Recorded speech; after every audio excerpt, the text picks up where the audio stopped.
అందరూ అనుకున్నట్టుగానే దురంధర్ 3,000 కోట్ల క్లబ్లో చేరిపోయింది.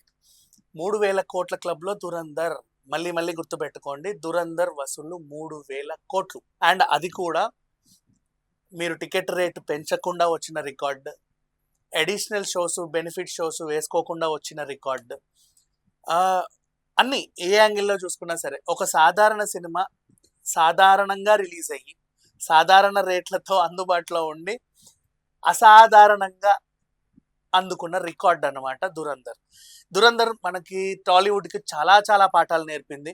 ముఖ్యంగా దురంధర్ 1 చూసిన వాళ్ళకి చాలా మందికి మన టాలీవుడ్ హీరోలు ఎవరు చేయరు, నేను ఓపెన్ గా చెప్తున్నా. వై? బికాజ్ అక్కడ హీరో కంటే విలన్ ఎస్టాబ్లిష్మెంట్ ఎక్కువ ఉంటుంది.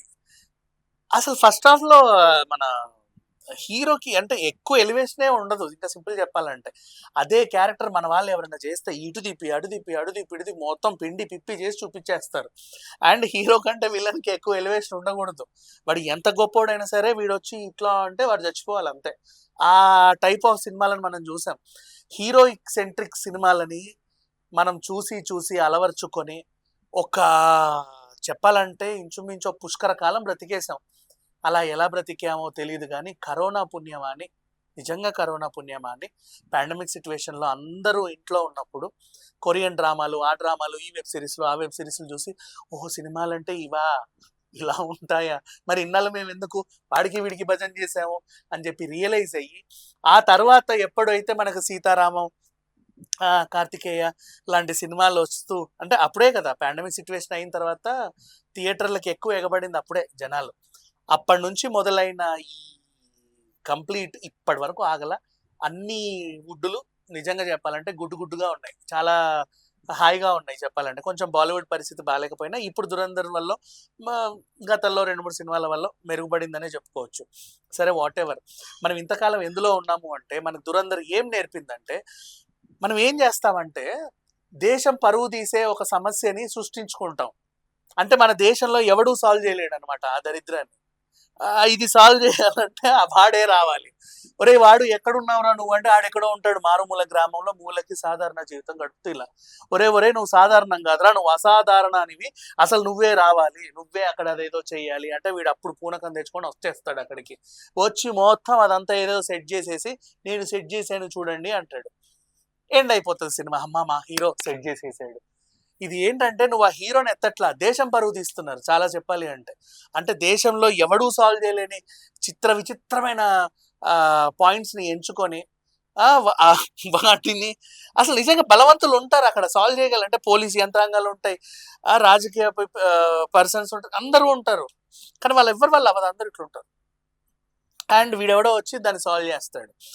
అండ్ వాడు వచ్చినప్పటి నుంచి వెళ్ళేంత వరకు వాడి ముక్కు, మూతి, మొహము, చెయ్యి, కాలు ఎగిరెగిరి పడితే దుమ్ము అన్నీ చూపి సగం సినిమా ఈడి విన్యాసాలే ఉంటాయి ఇంకా చెప్పాలి అంటే. అట్లాంటి సినిమాలు చూసి మేము ఆ హీరో ఫ్యాన్స్, మేము ఈ హీరో ఫ్యాన్స్ అని చెప్పి కొట్టుకు చచ్చిన జనాలను చూసాం. ఇప్పటి వరకు కొట్టుకు చస్తానే ఉన్నారు కూడా. దురంధర్ వచ్చిన తర్వాత చెరిపేసింది. సినిమా అంటే ఏంటి, 4 గంటలు ఉందా 5 గంటలు ఉందా కాదు, కంటెంట్ ఉందా, వచ్చిన మనిషిని ఎంతసేపు అయినా కూర్చోబెట్టగలిగిందా, that's all. And next such a beautiful narration, such a beautiful screenplay. ఏ భాషలో విడుదలైనా అంటే మనకి ఫస్ట్ తెలుగు భాషలో రిలీజ్ అవ్వాల, ఏదో వచ్చిందని హిందీలో చూసినా కూడా ఏదో అరటిపండు వచ్చినట్టు చెప్పాడు చాప్టర్ టు చాప్టర్ డైరెక్టర్. అర్థమైంది భాష రాని వాళ్ళకి కూడా.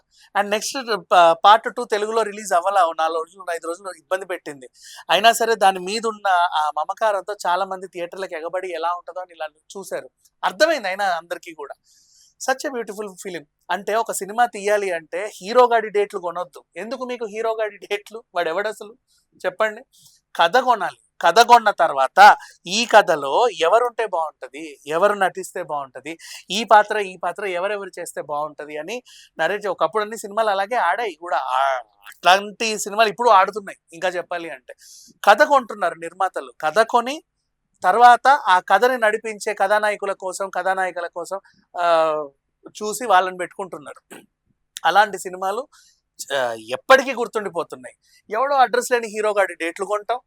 మా దగ్గర హీరో డేట్లు ఉన్నాయండి, మీరు డైరెక్ట్ చేస్తారని డైరెక్టర్ని అడగడం, వాడు నేను చేస్తానండి, ఎంత కాదన్నా ప్రొడ్యూసర్ కథ తెస్తే నేను ఆ కథని డెవలప్ చేయాలి, నాకు ప్రొడ్యూసర్ హీరో గాడి డేట్లు తెచ్చాడు కాబట్టి నేను హీరో గాడినే డెవలప్ చేయాలని చెప్పేసి వాడు హీరో చుట్టే కథ అల్లడం, ఎక్కడి నుంచో ముంబై నుంచి ఒక హీరోయిన్ని తీసుకురావడం, ఆ పిల్లకేమో ముక్కు తిరగదు మూతి తిరగదు, ఆమెకు ఒకటే డ్యూటీ వీడి చుట్టూ తిరగాలి అంతే.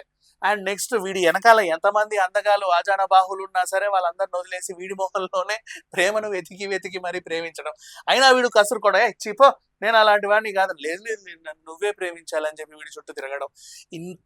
ఇట్లాంటి సినిమాలు చూసి చూసి ఇంకా వస్తున్నాయి కూడా, అఫ్ కోర్స్ నేనైతే వాటికి దూరం.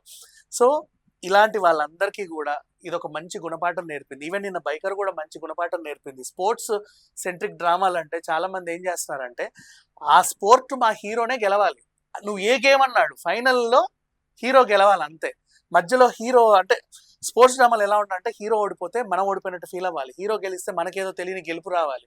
సింపుల్ చెప్పాలంటే తెర మీద క్రికెట్ మ్యాచ్ చూసినట్టు ఉండాలి, అంటే ఏం జరుగుతుందో తెలియదు మనకి, కానీ అలాగా ఖచ్చితంగా వీడే గెలుస్తాడు అని తెలిసిన తర్వాత మ్యాచ్ చూడడం ఎందుకు, అట్లాంటి సినిమాలు కూడా వస్తున్నాయి. సో వాట్ ఎవర్, ఇప్పుడైనా సరే హీరో గాడి డేట్లు హీరోలు అనే విషయాన్ని పక్కన పెట్టేసి కథ అనే దాని మీద మన టాలీవుడ్ దురందర్ని అట్లీస్ట్ ఒక ఎగ్జాంపుల్గా చూసైనా నేర్చుకొని ఇక మీదట ముందుకెళ్తే మనం కూడా 3,000 కోట్ల కర్మ 5,000 కోట్లు 10,000 కోట్ల క్లబ్లో హ్యాపీగా చేరొచ్చు, టికెట్ రేట్లు పెంచకుండానే అండ్ డ్యూరేషన్తో ప్రాబ్లం లేకుండానే అండ్ బెనిఫిట్ షోలు అదనపు షోలు పెంచుకోకుండానే కూడా రికార్డులు సాధించవచ్చు. అది దురంధర్ ఒక మంచి ఎగ్జాంపుల్. అండ్ ఇది 3,000 CR అని అంటున్నారు, కానీ నా దృష్టిలో ఎప్పుడు 5,000 కోట్లు క్రాస్ చేసినట్టు, ఎందుకంటే ఇప్పటివరకు రిలీజ్ అయిన పాన్ ఇండియా సినిమాలో హైయెస్ట్ కలెక్షన్స్ అన్ని కూడా వాళ్ళు టికెట్ రేట్లు పెంచుకుంటే వచ్చినాయి, అవన్నీ ఎక్కువ షోస్ ఆడించుకుంటే వచ్చినాయి అవన్నీ, కానీ దురంధర్కి అలా రాలా, చాలా హ్యాపీగా సాఫీగా సైలెంట్గా సాధించుకుంది. So this is the biggest achievement అని నేను అంటాను. Thank you so much.